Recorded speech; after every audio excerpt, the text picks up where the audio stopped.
Hey, what's up guys? Welcome back. So I've been very busy over the last couple of days.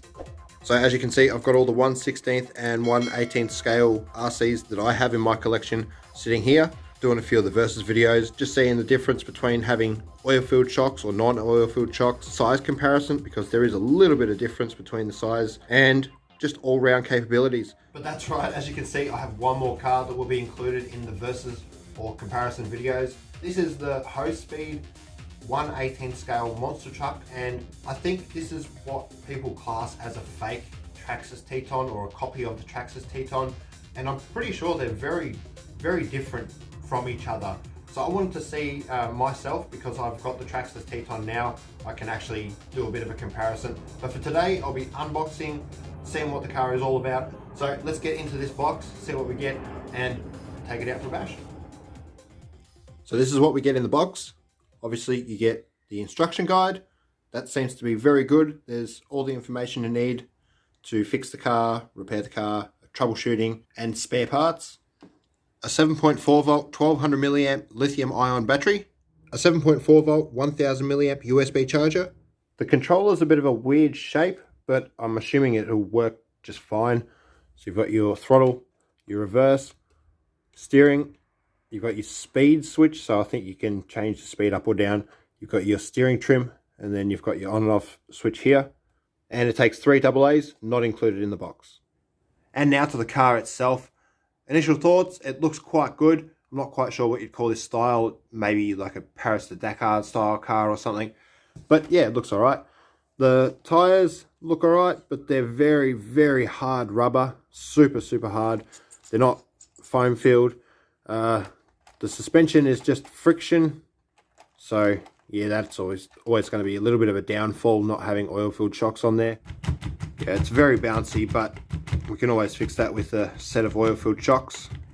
One thing I did quickly want to mention with the body, the roll cage style plastic molding inside, that's going to make your shell or your body very strong.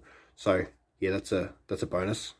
Now as you can see, we can't really take much of a look at the components because it's all covered in, but we do have a 380 motor there, a 5-wire servo, as you can see. Pretty much all the components in there, actually no, every single component in there is plastic except for the center drive shaft, which is maybe 3mm thick steel.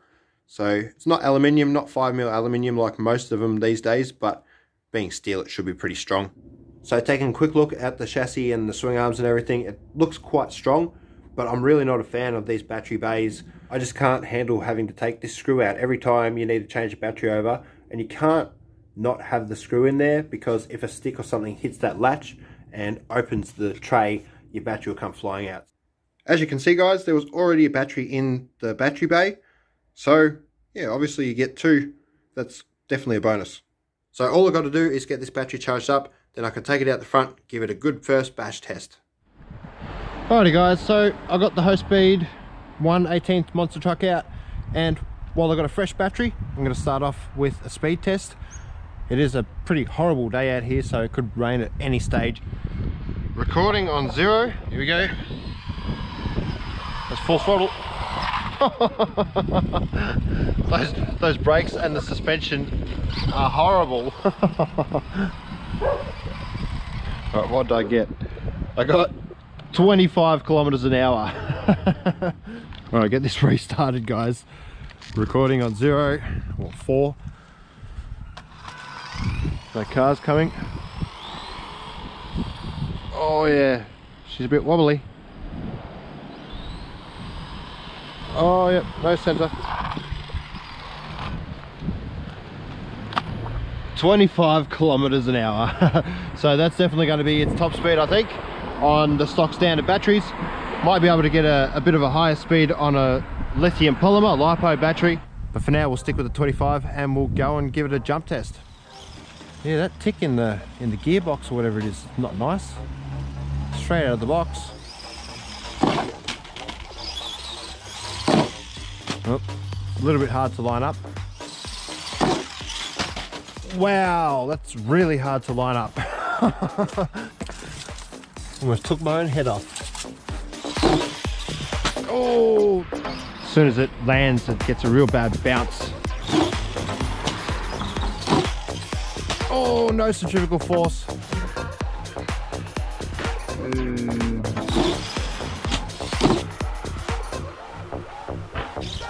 Well, it can jump. Oh.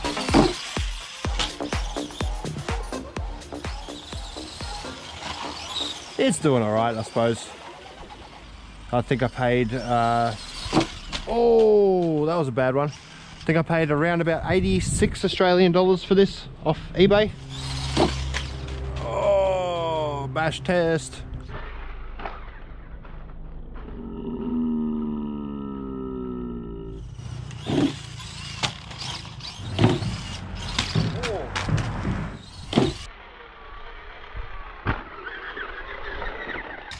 Sounds like you break it every time, doesn't it?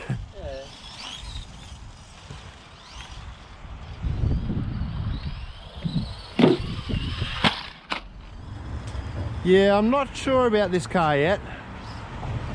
We'll see how long it lasts, I guess. Don't expect it to last too long jumping like this. Oh.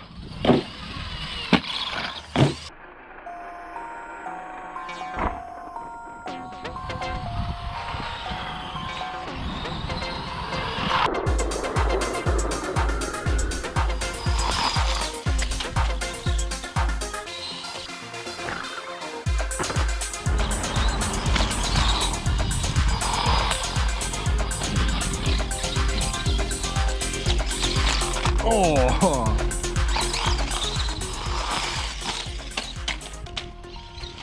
Yeah, they're just too bouncy, the shocks.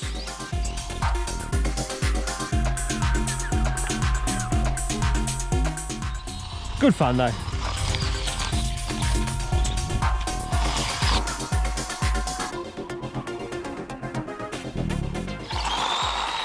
Oh yeah, those wheels are very slippery on the road.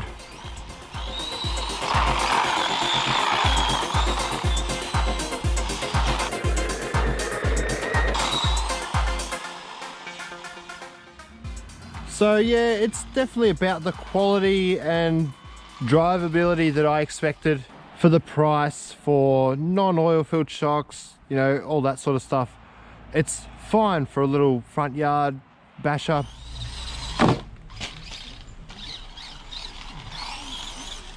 Oh, I think that might be the battery, guys.